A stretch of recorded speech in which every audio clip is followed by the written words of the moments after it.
Bonjour, bienvenue dans l'émission Éclairage, que j'ai le plaisir de vous présenter avec Alain Juillet, président d'honneur du Club des directeurs de sécurité des entreprises et ancien haut responsable à l'intelligence économique auprès du Premier ministre. Sont avec nous aujourd'hui François-Michel Lambert, député écologiste de la 10e circonscription des Bouches-du-Rhône. Merci d'être ici. Christian Arbulot est également avec nous, fondateur de l'école de guerre économique et expert des stratégies de puissance entre les États.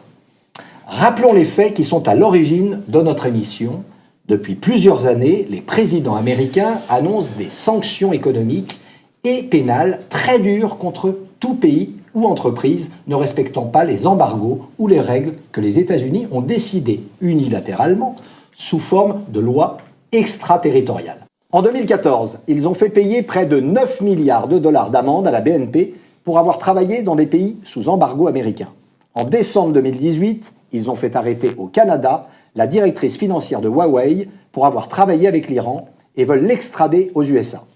Ils menacent les Européens de sanctions s'ils réalisent le gazoduc Nord Stream 2 entre la Russie et l'Allemagne. Comment un pays peut-il imposer au niveau international de telles lois et les faire respecter ?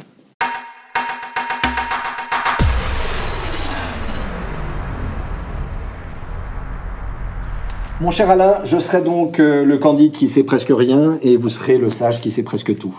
Racontez-nous les explications sur les causes de tout ceci. Alors, il faut bien voir les choses clairement. Nous sommes dans un rapport de force.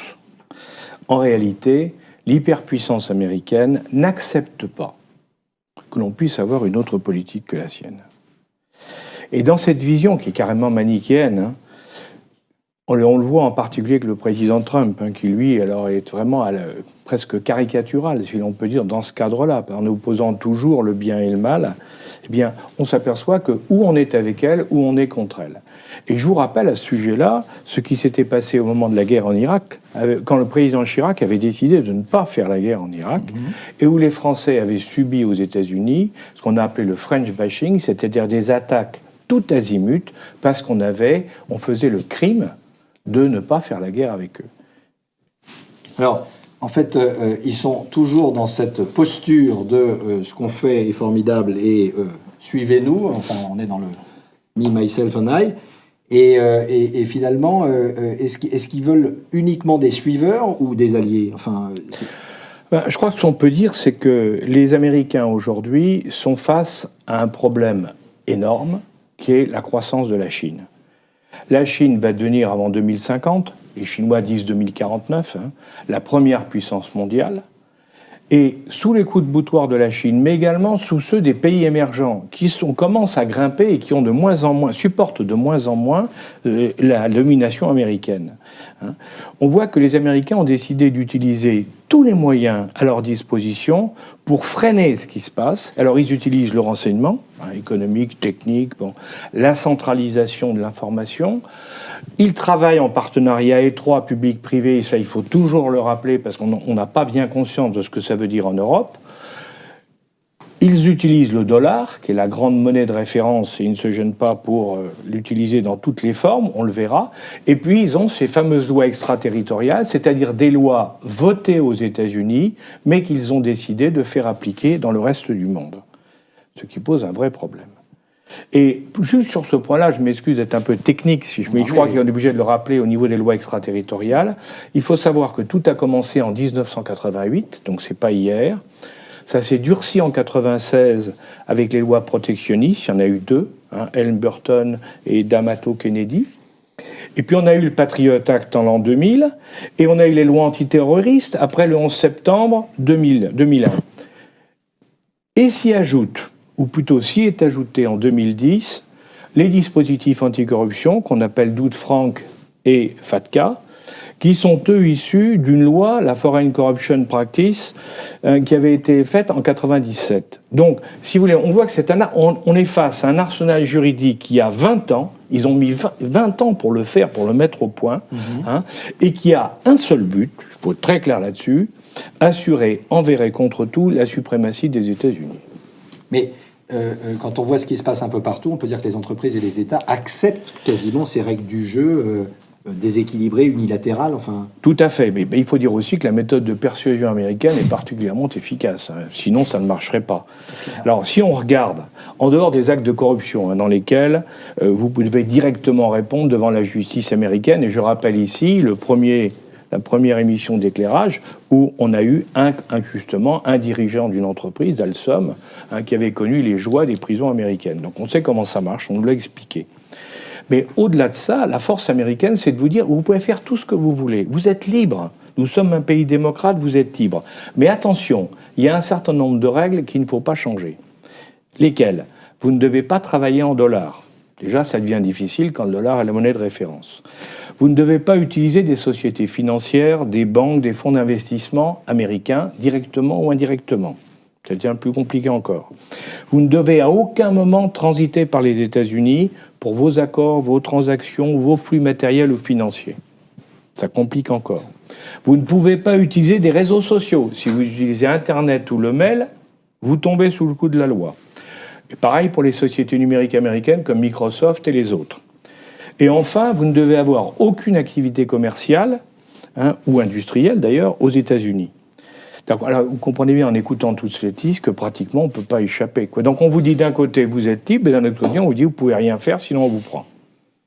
C'est ça. Alors en dehors des sanctions financières pour l'entreprise et pénales pour les individus, les États-Unis interdisent aux contrevenants de travailler sur leur marché et avec leurs entreprises. Est-ce que c'est suffisamment efficace ?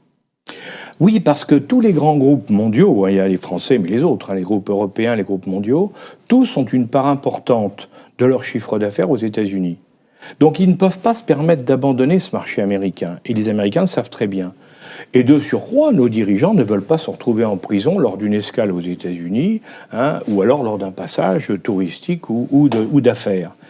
Et c'est ce qui explique, par exemple, si on prend des exemples récents, le retrait d'Iran de Renault, de Peugeot, de Total, tout à fait récemment, le retrait des banques de Cuba ou du Venezuela, ou encore les affaires Alstom ou Technip, pour en citer quelques-unes.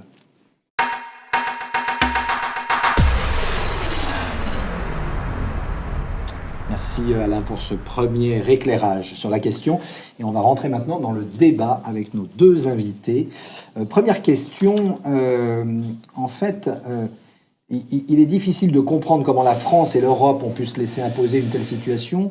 Est-ce que c'est une démarche légale au regard du droit international, messieurs Votre avis ? Nous critiquons fortement à l'Assemblée nationale. Notamment, nous avons fait une conférence de presse du groupe d'amitié France-Cuba que je préside. Il y avait toute la représentativité politique à cette conférence de presse et unanimement, il y a une critique de la part de la représentation nationale, quelque bord politique que ce soit, ce qui veut bien traduire que ce n'est pas le sens même du modèle dans lequel nous devons aller en termes d'échanges internationaux.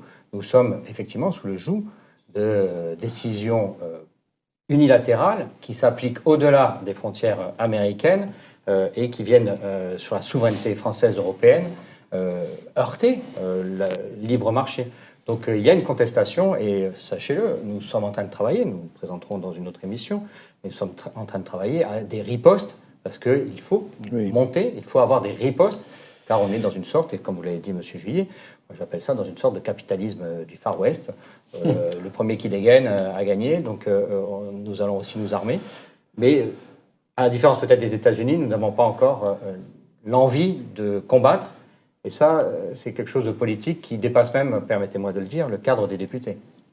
Christian Arbelot, votre sentiment En fait, on hérite d'une situation qui est déjà ancienne. C'est-à-dire que si on s'est désarmé, c'est parce que depuis la fin de la Seconde Guerre mondiale, on l'a accepté, ce désarmement. C'est-à-dire que, sans forcément le reconnaître devant l'opinion publique ou les électeurs, mais la grande majorité de la classe politique française a accepté, pour des raisons de guerre froide, notamment, cette espèce de couverture sécuritaire américaine, et elle avait un prix.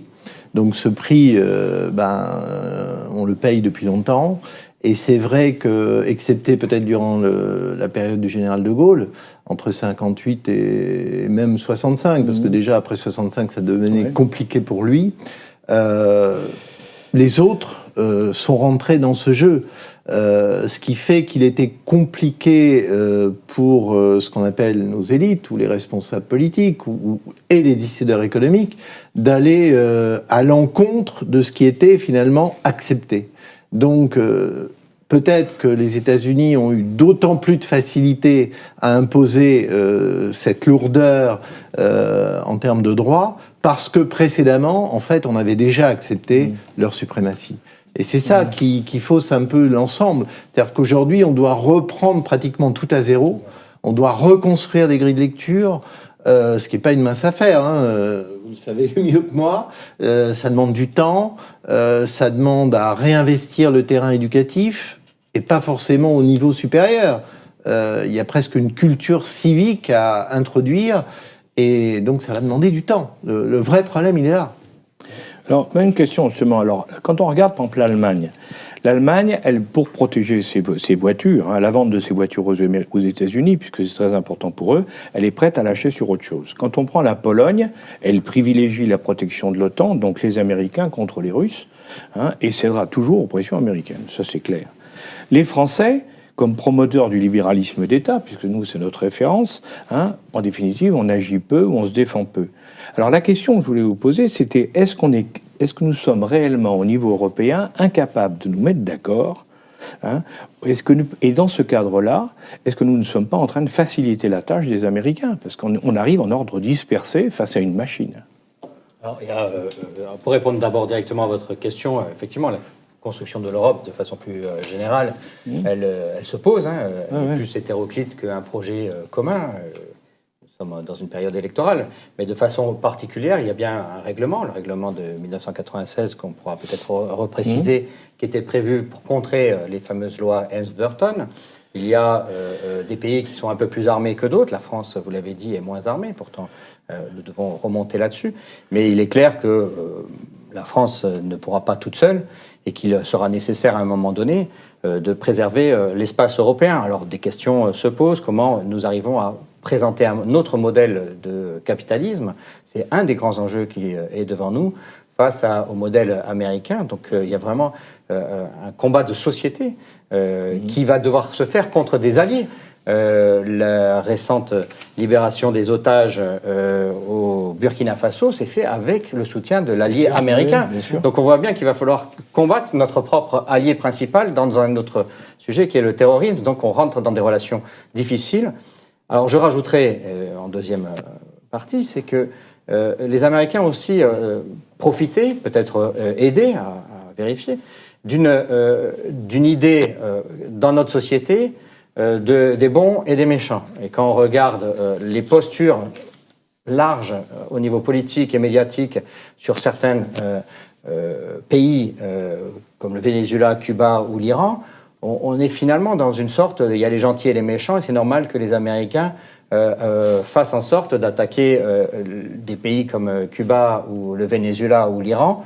Et donc il y a un peu ce que vous disiez, dans l'esprit commun, que c'est un combat juste que mènent les Américains contre Cuba, le Venezuela ou l'Iran, les régimes de Cuba, de Venezuela et de l'Iran. Et donc on ne fait pas attention qu'en vérité, derrière, c'est plutôt un démantèlement d'une grande partie de l'économie européenne qui est en train de se faire. Alors, il y a Alain Juillet parlait de l'Allemagne. On a un vrai problème, c'est-à-dire que la France, on a plutôt envie de jouer Europe, c'est-à-dire à s'adresser à l'ensemble des États membres. Et l'Allemagne, on peut dire qu'elle joue un jeu presque plus cynique ou plus subtil. C'est-à-dire qu'elle est dans le bilatéral avec des accords avec la Russie, ce que je n'ai pas l'impression qu'on soit dans le même type d'accord. Elle, bien entendu, elle s'affiche comme jouant le jeu européen, mais elle est aussi dans un discours un peu particulier avec les États-Unis pour protéger ses propres intérêts. Et le grand problème de l'Europe aujourd'hui, c'est l'écartèlement entre une Grande-Bretagne qui va peut-être sortir, une Allemagne qui joue subtilement la réelle politique pour son propre jeu à elle, et une France qui cherche à être européenne, on ne peut pas la blâmer d'ailleurs sur ce terrain-là, mais avec l'énorme parcours à handicap, c'est-à-dire comment réussir à agglomérer d'autres États membres pour la suivre dans cette stratégie. Et ça, c'est pas simple. Ça, c'est pas simple. Une nouvelle question. Dans la défense, ou en tout cas un thème qui revient, des intérêts américains, les ministères, les services de renseignement et les entreprises privées travaillent main dans la main, d'autant que la loi les oblige à le faire. Et dans les affaires récentes, comme pour Alstom, la NASA a été mise à contribution pour apporter des preuves en interceptant et en récupérant des documents.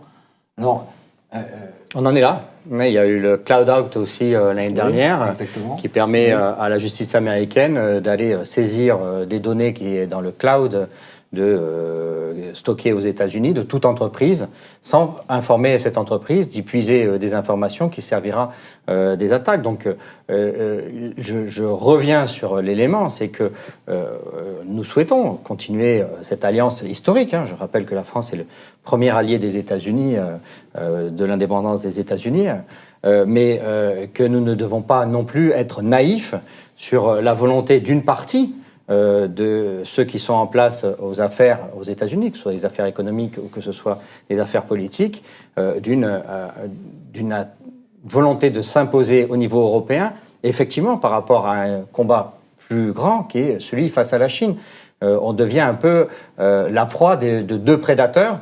Aujourd'hui, on parle des États-Unis, il faudra aussi échanger sur la question de la Chine, mais surtout ne pas être naïf en la matière. Et c'est un peu l'alerte que nous devons sonner. Donc, les députés, nous sommes de plus en plus nombreux à nous rassembler, les politiques, et nous mènerons des initiatives en ce sens pour justement faire en sorte qu'on s'arme, comme on l'a déjà dit, et qu'on comprenne, que l'opinion publique comprenne pourquoi, face à notre allié, nous apportons des armes contre eux. Quelque part, c'est toujours très difficile. C'est notre allié, mais nous allons nous armer contre eux. Politiquement, c'est un discours difficile à porter, mais il est absolument nécessaire. Et concrètement, qu'est-ce qu'on peut faire? Parce que le politique est un peu dans le rôle, non pas de l'incantation, mais de l'initiative. Mais alors, qu'est-ce qu'il a vraiment comme moyen? On a des capacités en fait de stratégie de grain de sable, mais qui peuvent être efficaces. Je prends un exemple. J'ai écouté l'autre jour le PDG de Kant, le moteur de recherche français, mais qui se veut européen, sur la question de la privacy. Donc, qui est quelque chose d'essentiel, parce que la maîtrise des données personnelles, jusqu'à présent, les GAFA étaient très, très cyniques par rapport à ça. Et en fait, le fait par le RGPD européen, et en commençant à mettre le doigt sur l'importance de la propriété des données personnelles, les Américains ont dû faire, pas un pas en arrière, mais au moins semblant, dans un premier temps, de reconnaître un élément qu'ils ne voulaient pas reconnaître. C'est un début de brèche. Il faut rentrer d'autant plus dans cette brèche. C'est-à-dire qu'en fait, quand on écoute attentivement leur privacy à eux, en fait, elle est elle n'est pas conforme à ce que nous souhaitons, nous, Européens. C'est-à-dire que c'est en gros...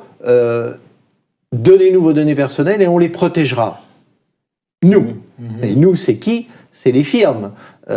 La garantie de la protection, très sincèrement, elle est très compliquée, pour ne pas dire plus. Donc, j'ai l'impression que le jeu européen, là je parle bien de l'Europe, en s'appuyant sur des opinions publiques, en s'appuyant sur des catégories d'acteurs qui existent, qui ont des mots à dire, on peut commencer à fédérer et on sera d'autant plus agile sur ces stratégies de grain de sable que on ne se prendra pas les pieds dans le tapis sur les accords d'alliance. C'est-à-dire que plus on prendra appui sur des parties de la société civile européenne ou des sociétés civiles européennes, plus on grippera la logique de suprématie qui, pour l'instant, s'impose de manière écrasante. Parce que, vous l'avez dit, Alain Juillet en particulier, les grands acteurs économiques, ils sont piégés. Je parle des Européens. Alors justement, est-ce qu'une entreprise, à votre avis, dans ce cas de ce qu'on vient de dire, est-ce qu'une entreprise, même une grosse entreprise, peut se défendre toute seule face à la pression, ou est-ce qu'elle a besoin de l'appui de l'État? Alors au niveau national ou au niveau européen d'ailleurs. Les faits sont là pour démontrer qu'une entreprise ne peut pas se défendre toute seule. BNP Paribas, c'est 9 milliards de dollars, vous l'avez rappelé en préambule. Elle avait la possibilité d'activer un règlement qui est très critiquable de 1996 de l'Union européenne, qui lui permettait techniquement de refuser et d'être sous la protection européenne, mais face à ses propres intérêts, elle a préféré négocier. Donc aujourd'hui, elle peut ni aller toute seule, ni vraiment s'appuyer sur un collectif. Donc elle prend le moins pire des deux, permettez-moi cette expression, qui est finalement de transiger avec l'administration américaine, puisque c'est une amende et non une condamnation. Je rappelle que elles n'ont pas Allemands étaient condamnés, ils ont juste payé une amende pour retirer une attaque en justice américaine.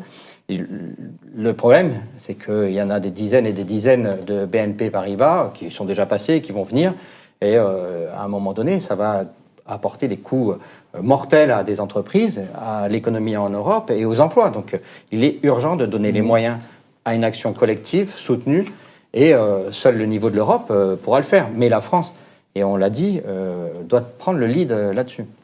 Alors, est-ce qu'on peut, justement, pour aller dans ce sens-là, et Christian, est-ce qu'on peut sanctionner, est-ce que l'État peut sanctionner les entreprises américaines, là maintenant, et si on inversait un peu la question, hein, est-ce qu'on pourrait sanctionner les entreprises américaines pour manquement à nos lois ? Et à ce moment-là, eh bien, est-ce que ça ne pousserait pas les Américains à négocier, pour reprendre ce que vous disiez, où c'est un peu la doctrine de l'Ouest, hein. C'est ça. Chacun son colt et on tire le plus vite. Hein. Mais pour ça, je pense qu'il faut d'abord un effet d'annonce et pas simplement une opération de communication. Il faut revenir sur l'ordonnance de 59 sur la défense économique. C'est-à-dire, en fait, c'est une position personnelle, c'est qu'il faut qu'en France, on s'empare du concept de sécurité nationale et qu'on copie les Américains en considérant qu'il y a des intérêts économiques directement liés à la sécurité nationale. Et que là, pour le coup, et Alain, vous êtes mieux placé que moi pour le savoir, quand vous avez bataillé avec l'Europe sur ces fameux critères stratégiques, hein, je me souviens bien de ce que vous disiez à ce moment-là, il faut que la France se réapproprie le concept de sécurité nationale et un élément de légitimité que les Américains ne pourront pas nous contester puisque nous appliquerons ni plus ni moins leur doxa dans le domaine, et qu'il y ait à côté de ça, et là je vais être un peu audacieux, compte tenu des liens forts sur la lutte antiterroriste, des rapports d'alliés entre la DGSE, mais aussi avec la DGSI, il faut créer en France une structure de renseignement économique indépendante, qui ne soit pas liée aux autres services, qui ne soit pas sous le chantage à l'information des échanges d'informations. Tant qu'on n'aura pas en France une structure, je dis bien indépendante de guerre économique, puisque, appelons un chat, et ce que Alain Juillet a commencé à diriger au sein du SGDN, c'était l'embryon de cela. Mais malheureusement, on ne vous a pas donné les moyens pour aller plus loin. Mais il faut cette structure. Vous ne pouvez pas demander à l'un de travailler avec une main pour l'attendre et obtenir des informations des services alliés, et de l'autre, pour les trahir sur un autre front. C'est ingérable. C'est ingérable aussi bien à la DGSE, et j'ai presque envie de dire, c'est ingérable aussi bien à la DGSI. Donc, il faut être audacieux. Il faut qu'en France, on ait enfin une structure d'État autonome qui s'occupe des questions de guerre économique et qui ne soit pas victime de cette épée de Damoclès permanente. C'est clair. Alain. Oh, bah, moi, j'enregistre, je suis d'accord, hein, je suis totalement d'accord avec ça. Ce qu'il y a, c'est que, effectivement, il faut qu'on trouve une solution qui nous permette de retrouver une véritable indépendance pour pouvoir réagir. Là, je reviens à ce que vous disiez par rapport même à ce qu'on évoquait avant, à savoir que si on veut aller vers les Américains, ils ne faut pas vous amuser à ça, encore faut-il le savoir. Et dans la plupart des cas, il faut dire qu'on est surpris quand ça nous tombe dessus. Alors que Dieu sait si pourtant on aurait des éléments, on devrait y se poser. Moi je voudrais passer à un autre problème sur lequel je voulais avoir vos réactions, c'est de voir que dans la définitive, certains pays, et vous l'avez mentionné, certains pays ont basculé vers des systèmes qui leur permettent d'échapper partiellement. Par exemple, les Allemands, si on prend les Allemands, ils ont monté un système de banque dans les Länder qui ne travaille pas en dollars, qui ne travaille pas avec les Américains, ni avec des sociétés américaines, donc qui est totalement indépendant par rapport à ce qu'on a évoqué sur les contraintes des lois extraterritoriales. Et mine de rien, grâce à ce support, ils ont développé des activités commerciales, par exemple avec l'Iran, alors que nous, en France, on a dû retirer nos entreprises. Donc la question, est-ce que vous pensez que c'est une solution, ou comment vous réagissez par rapport à ce type de solution, sachant qu'en France, on a aussi essayé de faire ça récemment, mais enfin, a priori, il n'y a pas grand-chose. Je ne sais pas comment vous voulez...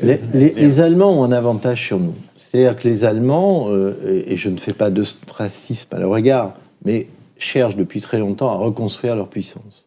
Et on sait très bien que le protectionnisme allemand se cache à l'intérieur des Länder, et on ne va pas le trouver au niveau de l'État fédéral.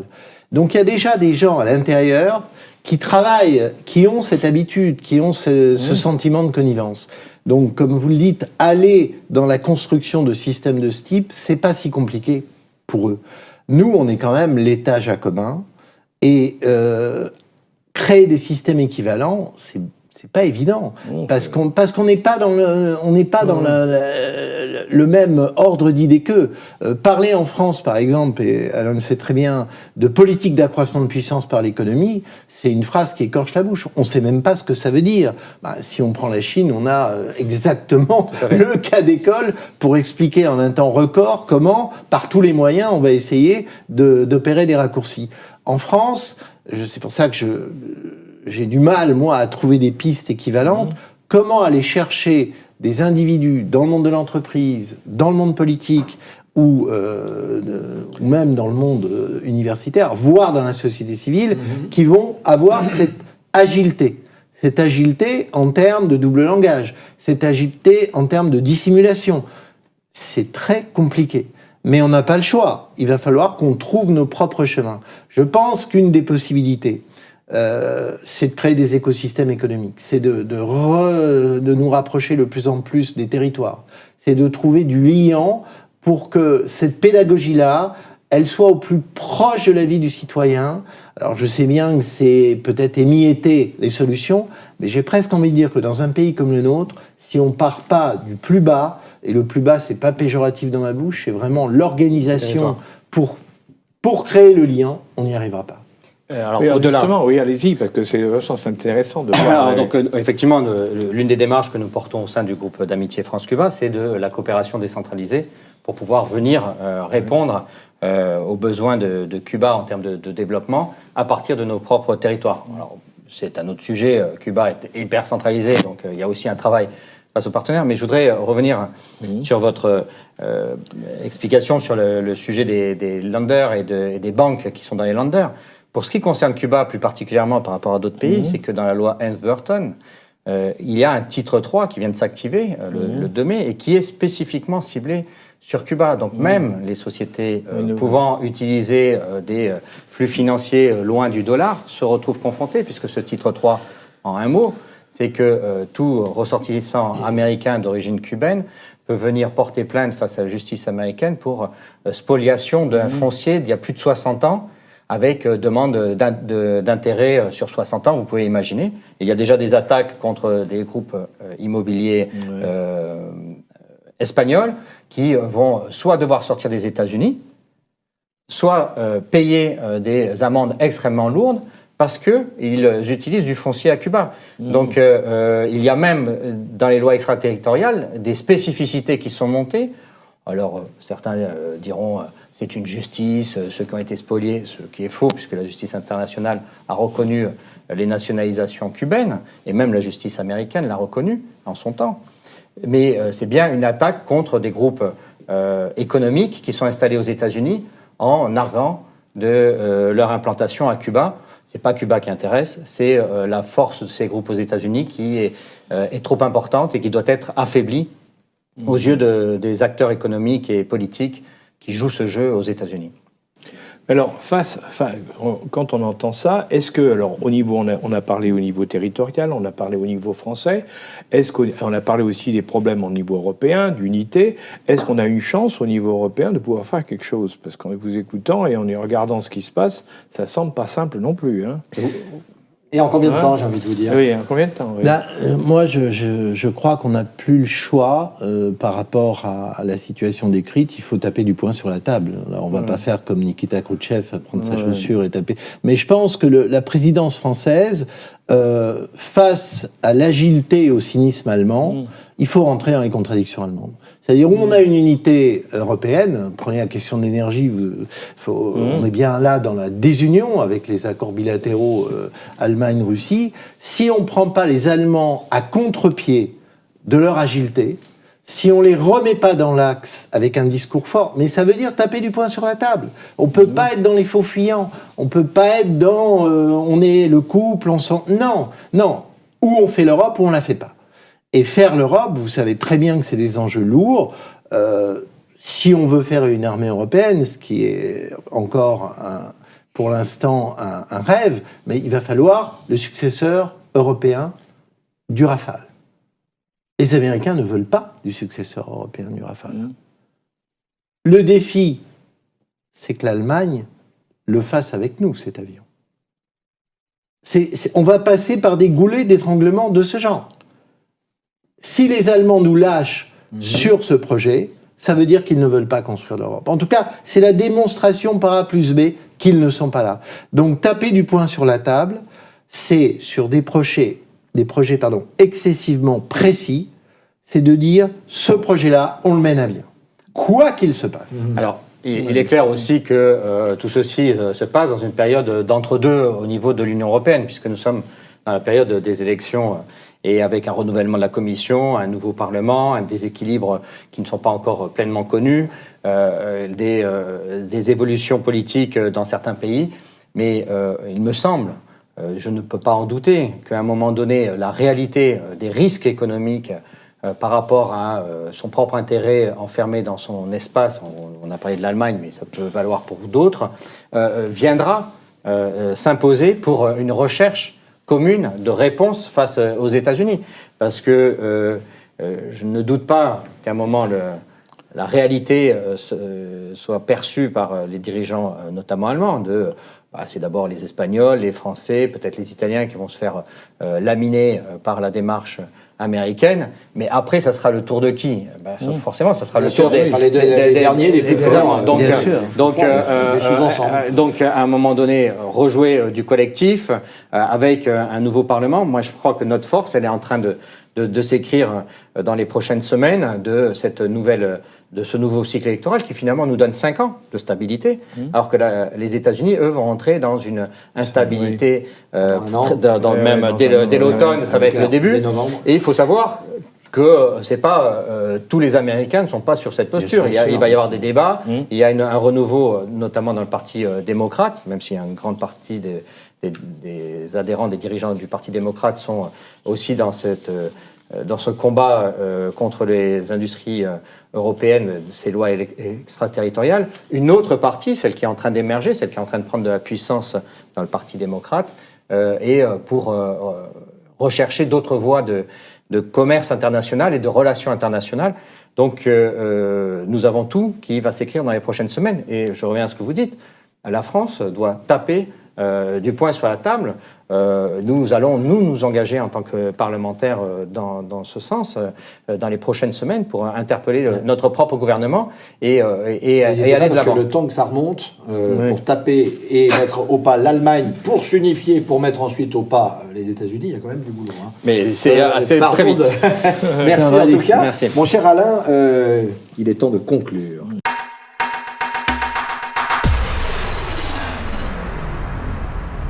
Je crois que cette discussion que nous venons d'avoir, je crois qu'on bien fait comprendre que les États-Unis, en définitive, à travers les fameuses lois extraterritoriales, n'ont qu'un objectif, c'est assurer et sécuriser leur suprématie. Je crois que là-dessus, il n'y a pas photo.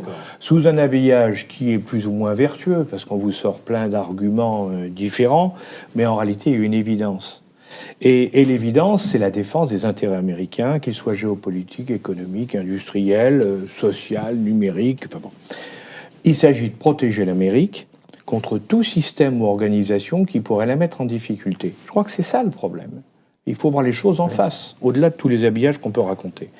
Alors, ceci dit, en appliquant la loi du plus fort, parce que c'est bien ça, à des pays ou à des entreprises qui ne veulent pas ou ne peuvent pas réagir, on l'a évoqué tout à l'heure, à mon avis, les Américains prennent un très gros risque, à moyen terme. Parce que certains pays qui montent en puissance actuellement, les pays émergents, et à commencer par la Chine, qui est un grand pays émergent, mais qui est un pays émergent, tous ces pays qui subissent le diktat américain commencent à chercher des solutions pour y échapper.